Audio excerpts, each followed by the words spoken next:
Hello, and welcome to another Tech Stories by Techarc. Today, we're diving into a question that, let's be honest, affects almost all of us. What is it that really makes us happy with our new smartphone? The answer, as you'll see, isn't always what you'd expect. So think about it for a second. When you get that new phone out of the box, what's the one thing that makes you feel like, yeah, this was a good purchase? Is it the amazing camera, the great deal you got, or is it something else? It's a bit of a puzzle, but lucky for us, we've got the data to help solve it. All right, so how do we find the answer? Well, we looked at a huge data set, almost 40,000 4- and 5-star reviews from actual customers right here in India. And just to be clear, we're not looking at what people complain about. We're focusing on what makes people genuinely love their phones. And here it is. The number one reason by a long shot is what we call overall experience. Now, this isn't about some flashy new feature. It's about the phone just working. No weird lags, no crashes. Just a smooth, reliable, hassle-free experience every single day. That's what matters most. But here's where it gets really interesting. Look at how important that smooth experience is depending on the price. For entry-level phones, it's a massive 61% of what people praise. But for high-end luxury phones, it drops to around 40%. The takeaway, the less money you spend, the more you just want a phone that works properly, without any fuss. And this shift in what we care about is huge. It basically splits the entire market into two completely different kinds of buyers, each with their own set of priorities. Let's break down who they are. So on one side, you've got your value-driven buyers. These are folks buying phones in the entry and base segments. For them, it's all about reliability and getting the most bang for their buck. Then, on the other side, you have the feature-driven buyers. They're spending a lot more, and they need to see that money in the hardware. They expect a mind-blowing camera or a battery that lasts forever to feel like it was worth it. This chart just proves that point perfectly.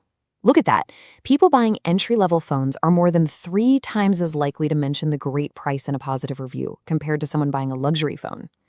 For a value-driven buyer, a good price isn't just a bonus, it's a key feature. But flip that around and look at hardware features like the camera and battery. Wow, what a difference. In the luxe segment, almost a third of all happy reviews are about these two things. Down in the entry segment, it's less than 10%.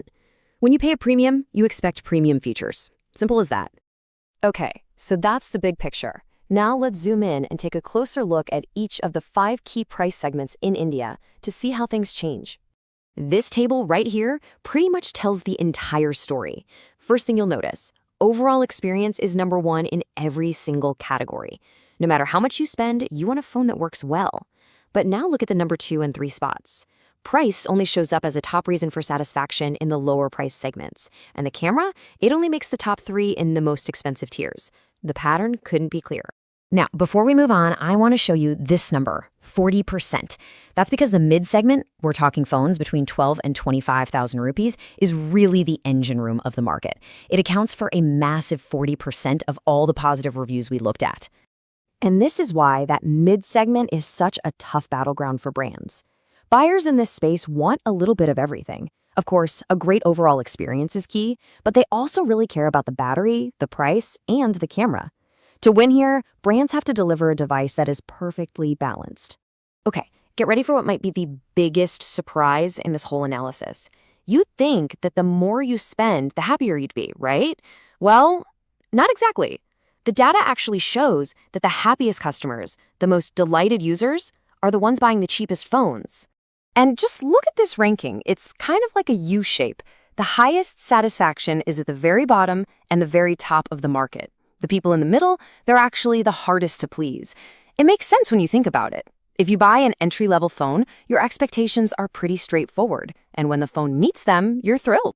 So we've crunched the numbers, we've seen the trends. What does this all actually mean for you, whether you're buying a phone or building one? Let's get into the key takeaways. If you're a buyer, the advice is pretty simple. If you're looking at budget phones, forget about the spec sheet and focus on finding one with a smooth, reliable overall experience. In that mid-range sweet spot, you're looking for balance, good performance, good battery, good value. And if you're going premium, you should absolutely demand the best camera and battery life because that's what you're paying all that extra money for. And for the brands themselves, the playbook is just as clear. To win in the budget segments, you have to nail the core user experience, period. In the mid-range, it's all about striking that perfect balance. And at the very top end, you can't win unless you are truly innovating on the things those customers care about most, the camera and the battery. So that leaves us with one final question to think about. As every phone gets more and more powerful, are we going to start caring more about really specific niche features? Or, at the end of the day, will a simple, seamless, perfect overall experience always be the thing that wins? That's really the big question for the future of smartphones.